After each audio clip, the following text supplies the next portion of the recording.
నమస్తే అండి. Welcome to సనాతన స్టోరీస్.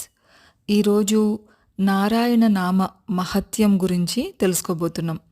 ఒకసారి నారద మహర్షికి ఓ అనుమానం వచ్చింది. నారాయణ నామస్మరణ వల్ల ప్రయోజనమేమిటి అని. వెంటనే మహర్షి వైకుంఠము వెళ్ళి తన అనుమానమును శ్రీమన్నారాయణునికి తెలియపరిచాడు. భగవంతుడు నారద మహర్షితో ఇలా అన్నారు: నారద, ఇప్పుడే భూలోకంలో నైమిషారణ్యంలో ఒక కీటకం జననమెత్తింది. దానిని వెళ్ళి అడుగు అని ఆ కీటకాన్ని చూపించారు. భగవంతుని ఆనతి మేరకు నారదుడు ఆ కీటకము దగ్గరకు వెళ్ళి నారాయణ నామస్మరణ వల్ల ప్రయోజనమేమిటి అని ప్రశ్నించాడు. వెంటనే ఆ కీటకము గిలగిలా కొట్టుకుని చనిపోయింది. విచారంగా నారద మహర్షి వైకుంఠం తిరిగి వెళ్ళి జరిగిన విషయము శ్రీమన్నారాయణుడికి విన్నపించాడు. ఓహో, అలాగా, అయితే మళ్ళీ భూలోకంకి వెళ్ళు.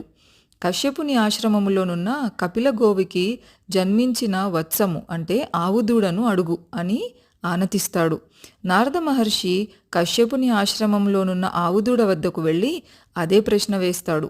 ఆ ప్రశ్న వినగానే ఆ ఆవుదూడ కూడా గిలగిలా తన్నుకొని చనిపోయింది.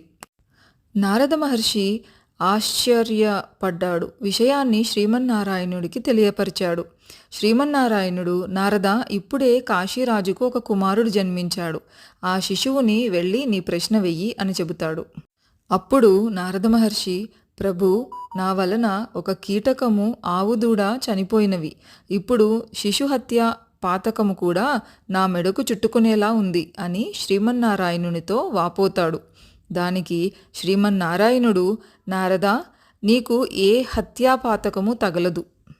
ఆ శిశువు వద్దకు వెళ్ళి నీ అనుమానము నివృత్తి చేసుకో అని అభయమిస్తాడు.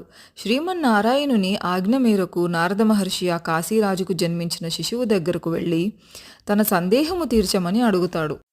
అప్పుడు ఆ శిశువు పకపకా నవ్వి, ఓ మహర్షి, నేను అనేక జన్మలలో చేసిన పాపాల ఫలితముగా నీచమైన కీటక జన్మ ఎత్తవలసి వచ్చింది.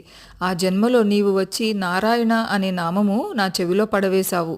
ఆ అతి పవిత్రమైన నామము నా చెవిన పడగానే నా జన్మ జన్మల పాపము నశించి పవిత్రమైన గోజన్మ వచ్చింది. ఆ జన్మలో కూడా నీవు వచ్చి మరలా ఆ అతి పవిత్రమైన నామము నాకు వినిపించావు. తక్షణమే ఆ పుణ్యఫలము అనుభవించి నిమిత్తము ఈ కాశీరాజుకు కుమారునిగా జన్మించాను. ఇంతకన్నా నారాయణ నామస్మరణ మహత్యము ఏమని చెప్పమంటావు ఓ మహర్షి అని ఆ శిశువు మరలా తన నరజన్మ అనుభవంలోకి వెళ్ళిపోతుంది. నారద మహర్షి పరమానందభరితుడై శ్రీమన్నారాయణుని అనేకములుగా స్తుతించి తన త్రిలోక సంచారమును నారాయణ నామస్మరణ చేస్తూ బయలుదేరుతాడు. సర్వే జన సుఖినో భవంతు.